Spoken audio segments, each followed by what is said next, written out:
24 hours ago, we were living our normal day-to-day lives, but then Copa 90 came calling and they wanted us to cover one of the biggest football underdog stories in history happening right now in the Middle East. Right. Should we go Saudi Arabia? Let's go.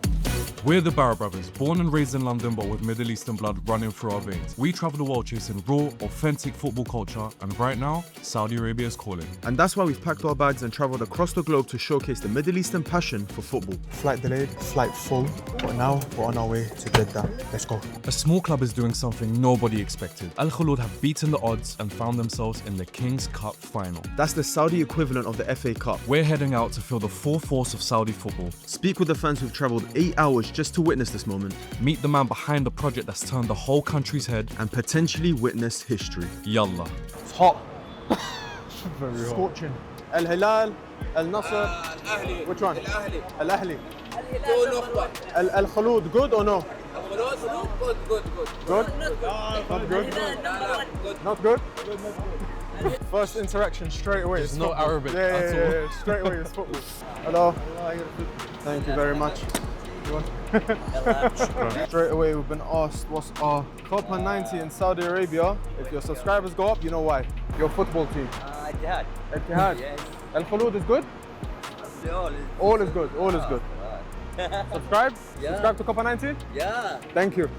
Thank you very much. Thank you, bro. Thank you. And we have finally landed in Jeddah, where we'll be watching the football equivalent of David and Goliath when Al Hilal take on Al Kholood in the King's Cup final tomorrow. But before we tell you more about that game, we're in a taxi on our way to our hotel to check in. And I always find the most authentic, the best conversations you have about football are with taxi drivers. Let's see if it's the same in Saudi Arabia. Which team do you support in football? أنا بشجع الاتحاد. الاتحاد. الاتحاد. Good team. You can't even say it. One of the big four in Saudi Arabia. Surprise, surprise. Do you know Al Kholood? الخلود عارفه الخلود. Al Kholood good or bad? هو اللي طلع الاتحاد من بالبطولة على فكرة. He's saying they're the ones that took out Al Ittihad, which is his team in the semi-final, which they did to reach the final. الخلود اللي طلع الاتحاد من النهائي. It's true, you can't even hear on him. He's the one who said, yeah, he's basically saying that they're the ones that knocked them out of the cup. So they got to affirm it. Al Ittihad fans, sorry, but it is what it is. برضه مش مضمون. عرفت؟ صح. الدوري مش مضمون للهلال. Yeah, so the league obviously is looking like it's going to Al Nasr. So he's saying that it's an extra incentive for Al Hilal to get the King's Cup over Al Kholood. And he's basically said that if Al Kholood... There's black magic involved, unless there's black magic involved, there's no chance of Al Kholood winning. But you know what? I think they're going to do it. you know what, the more people are against it, the more I believe they can do it. I'm going to show this to the players. Yes. When we show the players, when we see the players, I'm going to tell them all of this information. I'm going to snitch. Imagine the players go, I hear it. So we just asked him about Al Kholood and their transfer strategy. And in return, what did he say? He basically said that tomorrow that's it, it's over for Al Kholood. Like, it's an easy game for Al Hilal. They've basically pocketed the win. Yeah. And they have no chance. To be fair, you can't blame him because the last time they played, Al Hilal smoked Al Kholood 6-0. And I think, correct me if I'm wrong, it was about 3 weeks ago? Yeah, it wasn't that long ago. It wasn't long ago at all. But this further adds to the story of what we're telling you. It's a David and Goliath story. No one is giving Al Kholood a chance. Let's see if they can do the magical. Now, we know we labelled this as a David versus Goliath match, and you probably hear that a lot, but we really need you to grasp and understand just how much of an underdog story this is. Goliath in this case being Al Hilal, one of the most successful teams in Saudi history, having players like Ruben Neves, Malcolm, Karim Benzema. Whilst our David is Al Kholood, a small team that some Saudis hadn't even heard of until last year. Founded in 1970 in a small city called Ar-Ras, 250 miles from Riyadh, Al Kholood Stadium only holds 8,000 fans, which is smaller than most championship grounds in England. In 2024, Al Kholood made history and got promoted to the Saudi Pro League for the very first time, and they were introduced to a whole new world, including the likes of Cristiano Ronaldo, Riyad Mahrez and Sadio Mane. But the underdog story continued, as in 2025, Al Kholood became the first ever team in Saudi Pro League history to have a foreign owner. American businessman Ben Harburg took the reins at El Kholood and decided to go against the grain by limiting transfer budgets and instead taking the Brighton and Brentford route, focusing more on data, youth development and strategic signings. Just to put that into perspective, Al Hilal spent over 100 million euros last summer on player arrivals, whereas Al Kholood only spent just over 6 million euros. Sounds like an interesting guy, man. If only we could meet him. They've chosen to sign players like John Buckley from Blackburn Rovers, who spent 20 years at one club and was picked up for just over £1 million. Romero Enrique, an Argentine striker from Orlando City. They're not the Galacticos you're used to seeing during the Saudi Pro League, but they're hungry footballers who have something to prove and fit the Al Kholood model. Having said all of that, we're here for one thing and one thing only, the King's Cup. Round by round, this small club from the middle of nowhere started knocking out teams they had absolutely no business beating. As El Kholood reached their first ever King's Cup semi-final, everyone thought their fairy tale journey would come to an end as they faced defending champions Al Ittihad. However, against all odds, Al Kholood drew 2-2 and took the game to penalties where they came out on top, causing one of the biggest upsets in Saudi football history and reaching the final to set us up for a match that could end up in the history books. But before that, Al Kholood CEO Ben Harburg is hosting a meet and greet with the fans, and we're going to be there. We just pulled up to the meet and greet to meet some fans and also potentially, fingers crossed, the owner, but it seems super busy. There's a queue going all the way down the road, so let's see if we can try our luck and maybe speak to Ben. All right, I think we've just gathered that this is Ben.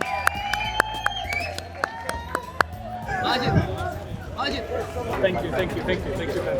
There he is, the man in demand, the man that is loved by every Al Kholood fan right now. Managed to get them to a final, along with obviously the players and the hard work of the coaches, but you can see just how much it means to the fans. And even, I can't lie, doing a meet and greet before the biggest day basically of the club, it is a nice touch. Bro, he seems like a very humble person. person. I can't lie. I want to do the rest of the vlog with him. He seems really nice. but not with you. That's what I'm saying. Yeah, replace you. That's what I'm on. Ben, what are you saying?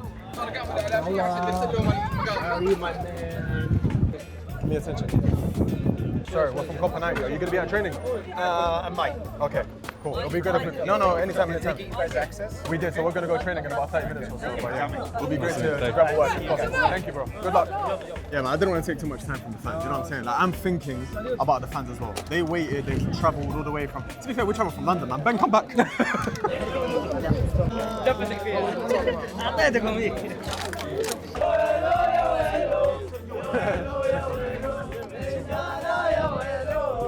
We met Ben, but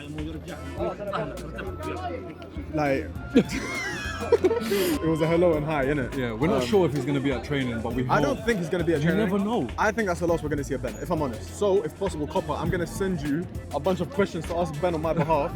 Just set up like a Zoom call or something, please, because if possible, Ben, it would be absolutely amazing to speak to you. Regardless, if we don't see him at training, I'm sure our paths will cross somehow tomorrow. Because don't forget, tomorrow we're going to the game. So, we've still got 2 more opportunities. Let's see.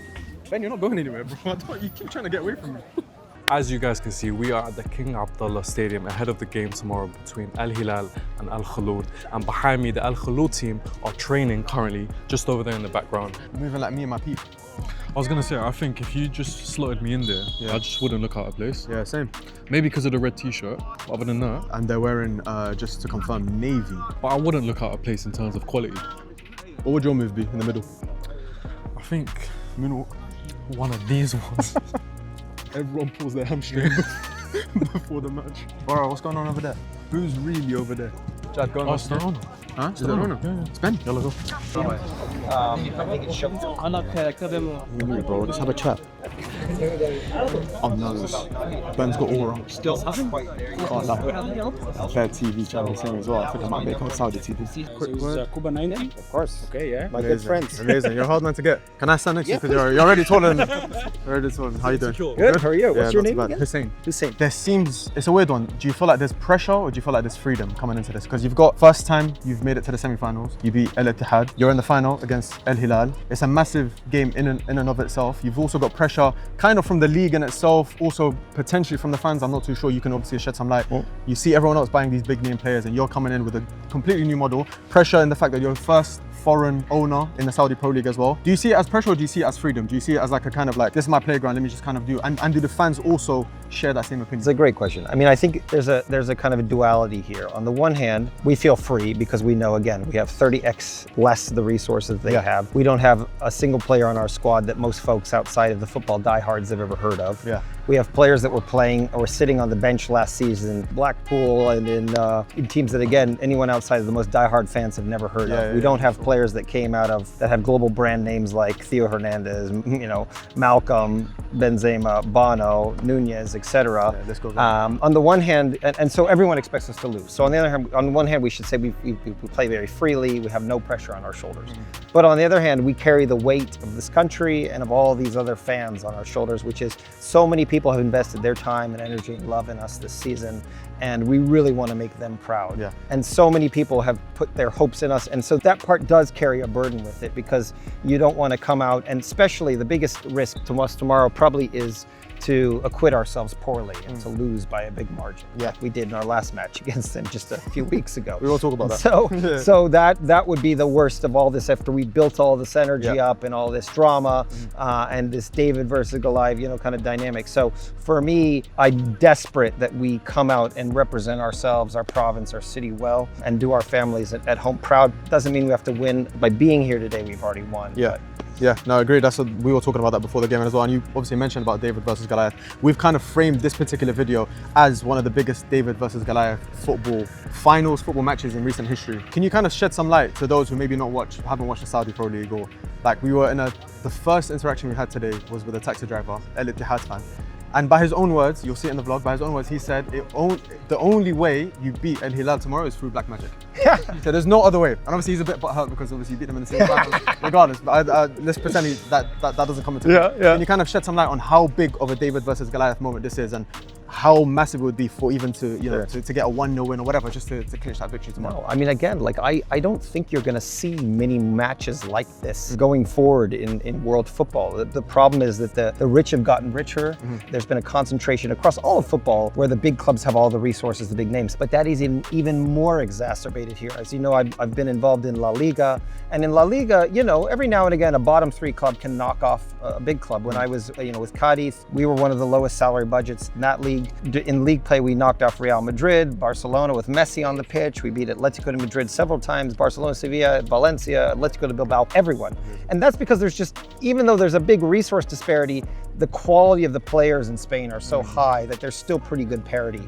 In this league, there's just this monstrous disparity between what I would call kind of the rich 5 or 6, when you include Qadisiyah and Neom, alongside of the 4 PIF clubs, and then everyone else. And the disparity, as I say, is about 30x difference in terms of resources and names and infrastructure and fan bases and history. Because again, in Europe, you have clubs that have, you know, modest history, even like a Cadiz, that are chock full of fans. I mean, every match is full, 30,000 fans. We struggled to get 800 people to come to our semi-final match at home against Al Ittihad. And so, you know, I think we'll have many more fans at this match than that one, which is amazing because it's a long journey. You know, if we were to pick them off tomorrow, I'm talking my own book here, but I have to say this would probably be the biggest upset of this sports calendar year. I don't know if there's anything anywhere remotely near. Right, the day has come to an end, a successful first day. We've spoken to the CEO, we've spoken to some players. We've done everything we can to prepare for the big day tomorrow. Currently 2 a.m. The only thing I'm ready for is my bed. And El Kholood winning the cup tomorrow, which will see you there. Alright, so it's the big day. It's game day, people. Let's go. We're on our way to the stadium right now to speak to some fans. Yeah, because we spoke to the CEO, we found out his opinions, but now it's time to speak to the fans and see what they're feeling and how they're feeling after a long 8 hours from Arras to Jeddah. We've arrived. Let's go out, speak to some people. It's getting packed. Can I just say, all Al Hilal fans, by the way, and I think that's going to be the theme of today. We're going to see a very small group of Al Kholood fans, but we're eager to hear from both sets of... Yeah, probably. Just lost. Yeah, eager to hear from both sets of fans, so let's go and speak to them. There's 4 hours till kickoff, by the way. 4 hours. Little here, look. We found one, guys. Red shirt. Come on. They're coming out slowly, slowly. Come on. El Kholood Ultras. El Kholood is massive. Everywhere we go. Everywhere we go. As you can see behind me, it's prayer time. Fans from both sets of group are praying together and praying, funny enough, for the exact same thing. A victory for their team. Let's see whose prayers get answered. Ever think that El Kholood could reach a stage like this? Actually, no. It's not even our dream, but we did it. It's happened, and we're very proud and happy, and we come all the way to see our team. What does it mean for the whole city? It's everything. Did you ever expect to reach a final? Never. Like 7 years ago, we were playing in local leagues. Yeah. Man, it's crazy. Hussein is making a bold claim. He says that Ben, the CEO, the owner of El Kholood, gave him the ticket. I need to investigate this. I need to find out why. And if you're trying to see how connected he is with the fans, how connected Ben is with the fans, if the story checks out, this is a clear example. So Hussein, how did you get in contact with Ben and how did he give you the ticket? Why are you wearing أوراوا؟ ليش أوراوا؟ أوراوا هذا عقدة الهلال، لعب معه مباراتين في الشامبيونز ليج في الفاينل، كلها خسر منها، فهو لعنة الهلال، عشان كذا جاي هي اليوم. So he hasn't got an El Kholood top, but he got an Urawa top, Red Diamonds top from Japan because they faced El Hilal in the Asian Champions League, and because they beat them twice, he's decided to wear that because it's red. I rate it. That's hating on the next level. Don't buy the club that you're supporting, buy the club that the other team hate more. رحت الخاص ارسلت له ما عندي تكاتة القفمي والتيكت. قال لي give me your email. والله بس. يا بس. That's it. بس ودعيت على العشاء غدا إن شاء الله. Inshallah. So he's saying he doesn't know Ben personally. This is not like a relationship that already exists. He knows the story of Ben, he knows the story of El Kholood. So he messaged Ben, but he changed his profile picture to a picture of Ben to get Ben's attention. He put a picture of Ben, DM'd Ben. He DM'd Ben and just said, I don't have a ticket, can you just give me a ticket? And Ben literally just said, can you give me your email, and sent over the ticket. That's easy. Just Easy. like that. Easy. Simple. My father played in the El Kholood club. Yeah. 40 years ago, 30 years ago. So it means everything to the locals there. Everyone is watching. He's the one who gave us the tickets, the three of us. Yes. Really? Yeah. We contacted him in Instagram and he gave us In DMs. And yeah. he responds so quickly. Yeah. He's the best. This is his sign. Here. Amazing. Yes. We love him so much. And in case you think Hussein is lying, here is the evidence. Show them. So that's the message he sent to Ben. Got aired first time, so he changed it. غيرت على الإنجليزي. Yeah. He's smart. He changed it to English. Google. Send your WeBook email straight to business. Didn't mess about. That's amazing. No, El Kholood is coming to you. El Kholood coming to you. Alright, so we've spoken to the fans and it's game time now. Do you guys know what this means? This means I have access to pitch side. And listen, they tried their best to stop me from going in there. I understand why. Yeah, I understand why though. But listen, I broke down every obstacle they put in my way just to get you guys access to the pitch so you can see us from the pitch perspective as well as in the stand. Two different angles because there's two of us, you know? Why not do it? So Jad is going to give you a pitch side POV, the atmosphere, the players, really in the action. And obviously I'm going to be with the El Kholood Ultras, the El Kholood fans behind the goal. Bro, this is where we divide, we say goodbye. Give me a hug, man. Take care of yourself. Yeah, bro, take care. What was that? You know what? You did something behind my back. What? Okay. You don't trust me, bro. Okay. All right, let's go. Let's go see the fans. Let's go El Kholood. El Kholood victory by the end. Kholood. All right, go, man. Alright, so me and Hussein have parted ways now and I'm on my way to pitch side to show you guys every single angle of this game. Fan perspective, let's go. Let's see the fans. Let's meet them. Let's see how many of them are there. I've heard it's massively outnumbered inside the stadium, but let's go and see. Come on, Abdullah. That's crazy. Show them, show the camera. No way, what a small world. He took a picture with me and Jad yesterday and he's ended up sitting behind me. What a small world. My boy. Habibi. Like I said, there's not many, but they are nice, man. I'm here with my family, I'm here with my boys. Jad, you're missing out. Just to show you the contrast, I'm going to stand up and show you how many people are supporting El Kholood and in the rest of the stadium are all El Hilal. Let me show you. Right here is El Kholood, as you can see. Anywhere else, absolutely everywhere is El Hilal. Tell me, is there more of a David versus Goliath game in football history than this?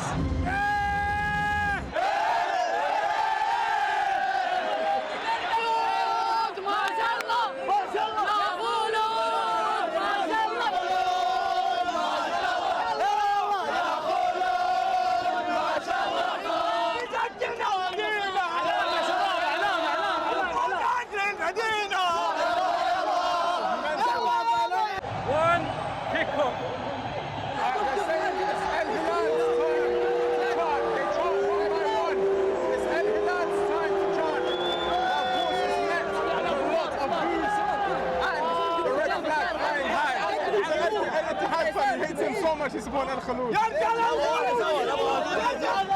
Kick off squad. I haven't even noticed. It's not so mad.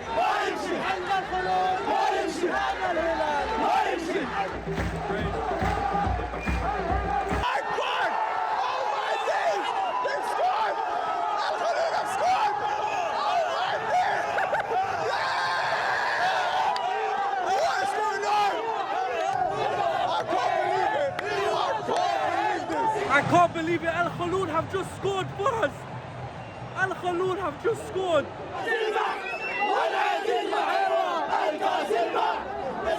minutes in, they've already scored.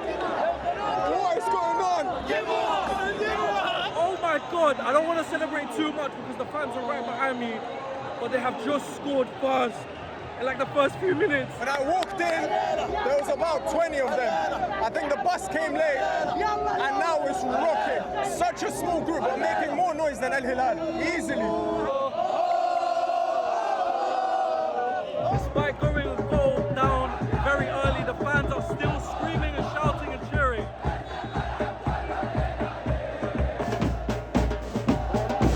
Al Hilal have just scored just before half time. He was coming. They've been attacking ever since Al Kholood got their first goal to open up, but there's still a long game to play. I don't know if you can hear me. They're about to score again.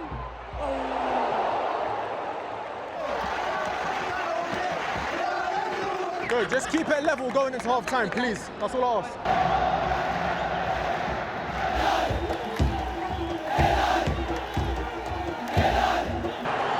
Just before half time, they scored 2. Still a long way to go, but it's all Al Hilal at the moment. It's half time. Al Hilal lead 2-1. An amazing game so far. Very, very tense. The Al Hilal fans have been amazing. I can only wonder what Hussein is going through with the Al Kholood fans on the other side. The lead didn't last long, unfortunately, but we're going to the break. 2-1 down. Still 45 minutes to play. Let's hope we can get some more chances, though. That's what's important.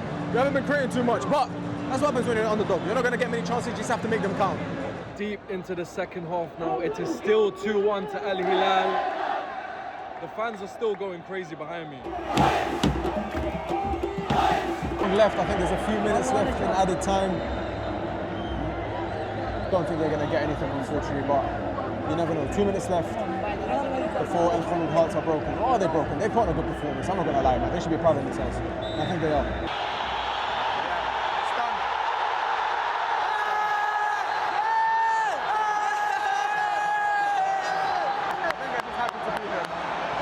Unfortunate for Al Kholood, they put up a great game. Everyone gave them no chance. People were saying 4-0, 5-0, 6-0. They finished 2-1. Al Kholood lost. Al Hilal champions. Congratulations to them and to these fans behind me. Maybe next year. I think when we spoke to Ben, he said as long as they put on a performance to be proud of, as long as they don't get battered and like swept to the side, then I think they've got something to be proud of. So, and they've done that. The players left everything on the pitch. 2-1. But hey, history was made regardless.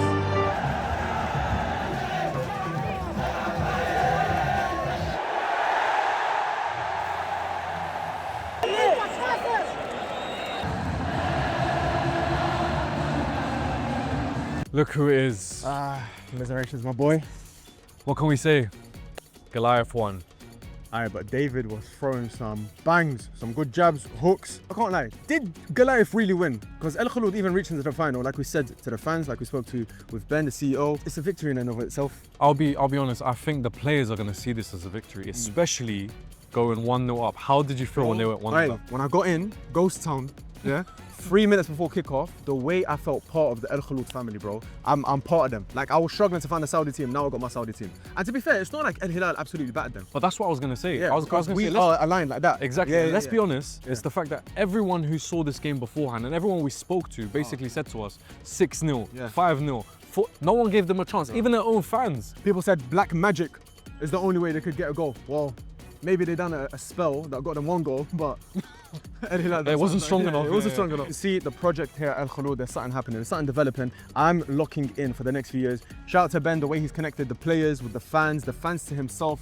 We saw two groups of people who literally got their tickets through Ben. Imagine you DMing the owner of your club, I need tickets, I can't make it to the game. Just send me your details, bro. Send me everything. I've got you. I'll take you there myself. That's I'll mental. drive you to the game. And he was chilling with them before. But anyways, the way he's connected that truly feels like a tight-knit family club. And like I said, the stadium itself, like genuinely 55,000 people in there. No more than 1,000 people were Al Kholood fans. Less, bro. You're outnumbered in the fans. Just search up the wage difference, just search up the transfer value difference, the players, the quality. Al Hilal are bringing off the bench. There's no chance. You've got no chance. And yet, 1 goal difference. 1 goal. But listen, losing is nothing to be ashamed of. Yeah. Obviously, Al Kholood fans and Al Kholood themselves, even the players, you should be proud of yourself, honestly. Al Kholood, la la la la. Shout out to Copenhagen for bringing us out here. We've always wanted to show how passionate the Middle Eastern fans are. There's so many untold stories here in the Middle East that hopefully this is just the first of many.